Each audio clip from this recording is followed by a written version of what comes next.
പടിഞ്ഞാറങ്ങാടി ഇനി വിലക്കുറവിന്റെ വലിയ അങ്ങാടി Almiya hyper market and electronics Padinjarangadi.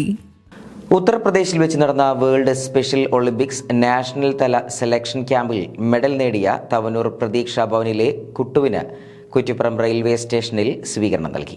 ഉത്തർപ്രദേശിൽ വെച്ച് നടന്ന വേൾഡ് സ്പെഷ്യൽ ഒളിമ്പിക്സ് നാഷണൽ തല സെലക്ഷൻ ക്യാമ്പിൽ കേരളത്തെ പ്രതിനിധീകരിച്ച് പങ്കെടുക്കുകയും 2 സ്വർണവും 1 വെള്ളിയും അടക്കം 3 മെഡൽ നേടി തിരിച്ചെത്തിയ തവനൂർ പ്രതീക്ഷാ ഭവനിലെ കുട്ടുവിന് കുറ്റിപ്പുറം റെയിൽവേ സ്റ്റേഷനിൽ സ്വീകരണം നൽകി.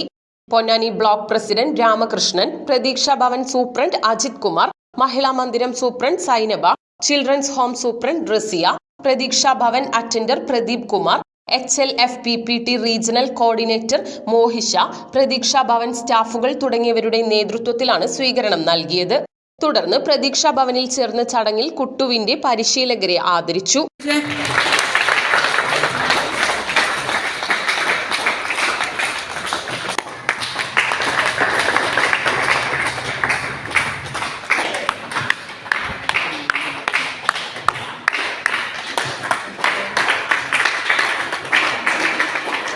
ഹെലൻ കെല്ലർ അവാർഡ് നേതാവ് ഉമറുൽ ഫാറൂഖ് മുഖ്യാതിഥിയായ ചടങ്ങ് സാമൂഹ്യനീതി വകുപ്പ് ജില്ലാ സീനിയർ സൂപ്രണ്ട് സതീദേവി ഉദ്ഘാടനം ചെയ്തു.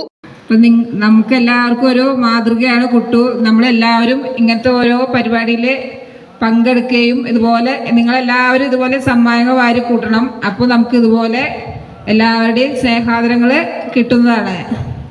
ഓക്കെ. അതുപോലെ നമ്മുടെ ഹെലൻ കെല്ലർ അവാർഡ് നേടിയ സാർ ഭിന്നശേഷി മേഖലയിൽ വളരെ മികച്ച പ്രവർത്തനങ്ങൾ കാഴ്ചവെച്ചിട്ടുള്ള ഒരാളാണ്. സാറിനെയും പ്രത്യേകം അഭിനന്ദിക്കുന്നു.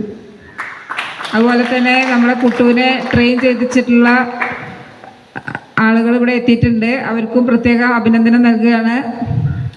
അതുപോലെ നമ്മളെ പ്രതീക്ഷാ ഭവനിലെ ഓരോരുത്തരുടെയും വളർച്ചയിലെ നമ്മളെ സൂപ്രണ്ട് മുതൽ MTCP വരെയുള്ള ഓരോ ജീവനക്കാരുടെയും പ്രത്യേക പ്രയത്നമുണ്ടെന്നുള്ളത് പ്രത്യേകം എടുത്തു പറയേണ്ട കാര്യമില്ല. അപ്പോൾ ഇവിടുത്തെ എല്ലാ ജീവനക്കാരെയും പ്രത്യേകം അഭിനന്ദിക്കുകയാണ്. നമ്മളെ കുട്ടികൾ ഇനിയും ഇതുപോലെ പല മേഖലകളിലും മുന്നോട്ട് വരണം. അതിനുള്ള എല്ലാവിധ ആശംസകളും അർപ്പിക്കുകയാണ്. മോഹിഷ, സ്പെഷ്യൽ എഡ്യൂക്കേറ്റർമാരായ അജുവൻ, അജ്മൽ, ജിജി, കോർഡിനേറ്റർ ജസ്ല തുടങ്ങിയവർ പങ്കെടുത്ത് സംസാരിച്ചു.